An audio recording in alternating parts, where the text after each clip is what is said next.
introduce first Minnesota's Congressman from the 3rd District, Dean Phillips, from the Democratic Party. And I'm hoping we have Brian Fitzpatrick from the GOP. And he, as we said, has Can't Stop Loving You by Van Halen on. Okay, so we're going to try to work to see if we can get Brian Fitzpatrick on the Facebook Live. If not, maybe we can work to get him on the phone. So Devin will update us on that. But first, Congressman Phillips, if you could share with us, and a big reason why I wanted to talk today as we count down to election 2020, November 3rd, the Problem Solver Caucus. You and Congressman Fitzpatrick are both members of it. Tell people who don't know what it is.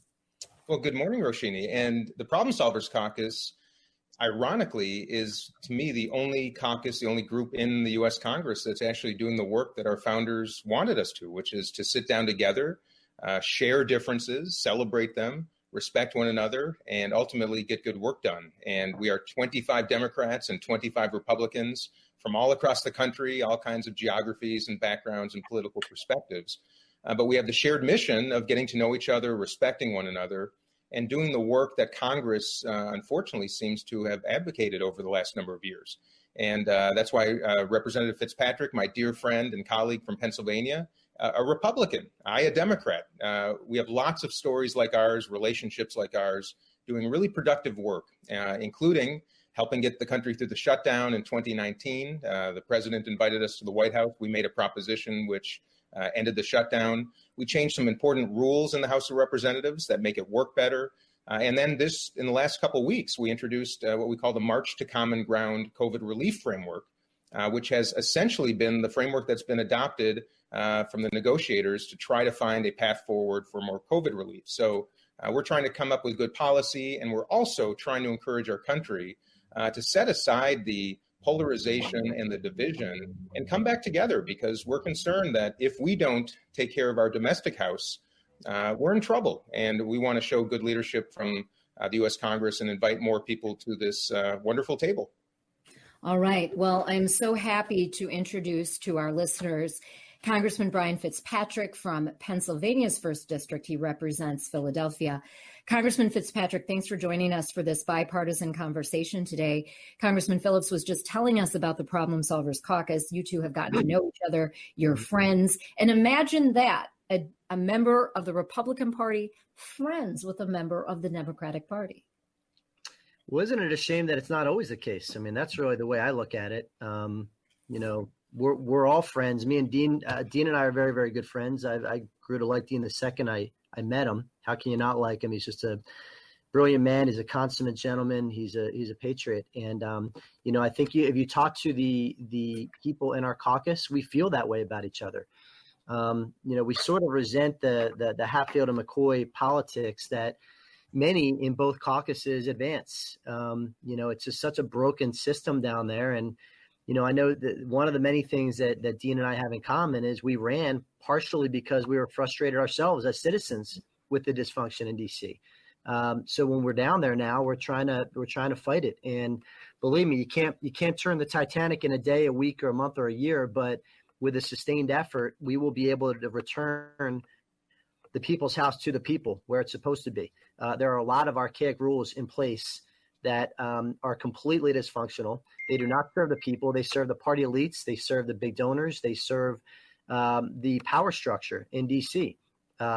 The leaders of the chambers have entirely too much authority, which is usurped by the individual members. And when you usurp power and authority away from the individual members, you usurp authority away from the people that they represent. We all represent roughly 700,000 people. Every single one of those in each one of our districts are entitled to have an equal voice on the floor of the House. That's not the way the system is set up right now. And that's what Dean and I are fighting against. Absolutely. I'm talking with Congressman Dean Phillips from Minnesota's 3rd and Brian Fitzpatrick from Pennsylvania's 1st. They are both members of the Problem Solvers Caucus, and I recommend you ask your member of Congress if they are part of the Problem Solvers Caucus. Now, one of the things that struck me, gentlemen, when I first heard you share a stage together is that when you were freshmen, and Dean Phillips, why don't you speak to this? You thought, oh, you'll get to know all the other freshman members of Congress from both sides of the aisle. Great time to start the collaboration ball rolling. Instead, you were carted away on one bus, and people in Congressman Fitzpatrick's party were carted away in another bus. Get into that for us. Well, Roshini, it's, the irony is that we got to start applying kindergarten lessons to Congress. And you would think that after an election, we had 100 new members, freshman members, come to Washington in January of 2019. And you would think that leaders in both parties would have a mechanism by which new members would get to know each other, share their life stories so we understand one another, break bread, maybe do a ropes course and build some trust. But the truth is we're separated on day one, separate buses going to separate events. And this culture, the systematic separation literally begins on day one. And as Brian spoke about, moments ago, that's the way that the power structures are preserved in Congress, because knowledge, friendships, relationships, cooperation, that is a threat to the very power that, in my estimation, and Brian's, is causing the dysfunction in Congress. So that's why we endeavor to make our own intention, get to know each other. Brian and I have traveled together to the Middle East, to various bases to celebrate and support our troops during the holidays. We attend various functions together, because if you don't make an effort to get to know one another, rest assured the system will eat you up and sideline you with your respective teams. And that is exactly what we have to counteract in the Congress. You are listening to Real Talk with Roshini, and we are speaking with Congressman Brian Fitzpatrick from Pennsylvania and Dean Phillips from Minnesota's 3rd.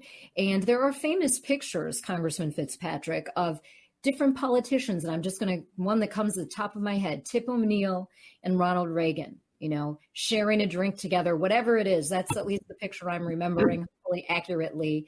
Those are two very different men, very different politicians, yet they tried to find some room for collaboration and conversation. 100%, one of the things that I think, and again, another thing that Dean and I have in common, I think we're both very intellectually curious human beings. We don't want to surround ourselves with people that grew up in the same climate, the same environment, that think the same way that we do. We want to expand our brain, and we want to learn different perspectives from people that grew up with different experiences, that felt pain in different ways, in different aspects of their lives that affect their paradigms and the way they view and approach a problem. Because you really don't learn until you expand your horizons, you cross-examine your own paradigms and your own presumptions. And that's what Dean and I have in common. That's what our caucus has in common. And you don't see enough of that. There's too many people, Roshini, that are seeking validation of their own beliefs by keeping themselves in a bubble and only surrounding themselves in an echo chamber with people that will validate their current beliefs rather than the exact opposite. And that's one of the challenges we're facing right now. Yeah. Let's get into that in our remaining minutes with the two of you. And people can text in their questions at 651-989-9226. We'll try to get to them, but I really want you to hear the voices of these two congresspeople who believe in collaboration. I find it really interesting that, Congressman Phillips, you cannot campaign against each other when you're a member of the Problem Solvers Caucus. Does that tick off Nancy Pelosi? Does that tick off Mitch McConnell and others on the GOP side? Sure it does. And that's exactly why we take that vow, because those of us who choose to sit at the Problem Solvers Caucus table usually don't generate political rewards for doing so, because the political bases reward division, not collaboration. And taking that pledge to not campaign against each other is a very significant and unusual step. But it's an important one, because those who sit at our table tend to be the ones that come from districts that are more competitive. And that makes us kind of the low-hanging fruit in each election, where each of our respective parties wants to take each other down. And we are trying to reward not partisanship and not party, but people who are willing to work together. And that's the mission that we hope to spread around the whole country, Roshini, is, if the U.S. Congress can't show leadership in exhibiting the behavior that we know is going to preserve our country and make it prosper, how in the world can we expect 350 million other Americans to follow suit? So by protecting one another to some degree and self-selecting those who want to work together, we think that's the step in the direction that the whole country has to take. And that's why I love being at that table. And yes, it does disappoint and sometimes even infuriate Nancy Pelosi and I'm sure Kevin McCarthy. But if we don't take this on, we're in trouble. And that's why I'm thrilled to be working with my good friend Brian and so many of our other colleagues to that end. Dean Phillips, I'd pay to be a fly on the wall when you have conversations with Nancy Pelosi. I'll just leave it at that. Congressman Fitzpatrick, what's your advice to voters as they decide whether they're doing mail-in, absentee voting on November 3rd? Well, number one, express your voice, whatever that is. It's our patriotic duty to express that voice, whether it's for or against any one candidate or any one idea. Just let your voice be heard, participate. That's the first thing. And second is keep an open mind, be informed. Don't get sucked into this Hatfield versus McCoy partisan ideology. Be your own independent thinker. Do your research on candidates, question candidates, reach out to them in their campaigns if you have any questions, and make sure that you're an informed voter. I think that's the most important things is number one, participate. And number two, make sure it's informed participation. If we have those two things, then our country will be better because the will of the American people will have carried. And Roshini, I do want to say one other thing to Dean's point about the rule we have in the caucus. It's not a hard rule for us because we don't want to campaign against each other. I want to see Dean Phillips get reelected. Patriotic Republicans who care about their country want a healthy Democrat caucus and a broad-minded Democrat caucus. Yeah. Patriotic Democrats that love their country want to see a healthy, broad Republican caucus. We want broad bipartisan mindsets in both caucuses. We don't want, the fringe right dominating the GOP and the fringe left dominating the Democrat caucus. We don't want that. As Americans, it's not good. It's not healthy. So it's an easy rule for us to follow. Not only do we not campaign against each other, we don't want to because we support each other. We go to each other's districts with things called district swaps. We sit together at the State of the Union address. That's what America wants to see. You referenced Tip O'Neill and Ronald Reagan. There have been countless instances like that throughout American history, and we're seeing less and less of that as people are kind of getting dug into these polar extremes given the climate we're in right now.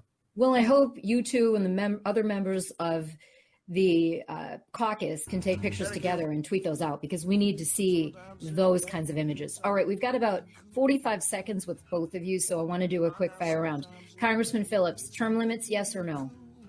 Ultimately, Roshini, I do think it would be in the best interest of the country to have term limits.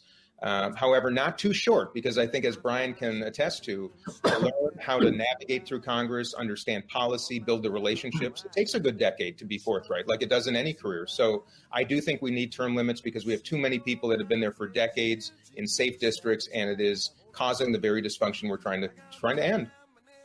Congressman Fitzpatrick, Eagles or Steelers? Eagles, no doubt. I think you kind of have to say that, right? I don't have to. I believe in it. I bleed Eagles green, believe me. Well, I want to say it's been a pleasure talking with you both. We could go on for the whole rest of the show. Follow them at Rep. Brian Fitz and Rep. Dean Phillips. Hopefully you'll both come back and chat more and hopefully you can really inspire and influence the rest of Congress to join the Problem Solvers Caucus. Really great to chat with you both today. Hey, thank you, Roshini, and to my buddy Brian, and to all of you. Encourage decency and cooperation. That's the way we're going to get through this. So keep the faith, everybody. Amen. Hyperpartisanship is the biggest threat facing our country. Build bridges, don't burn them. Absolutely. Great way to end it on. And we'll go back to just the radio momentarily. Real Talk with Roshini is back after this break.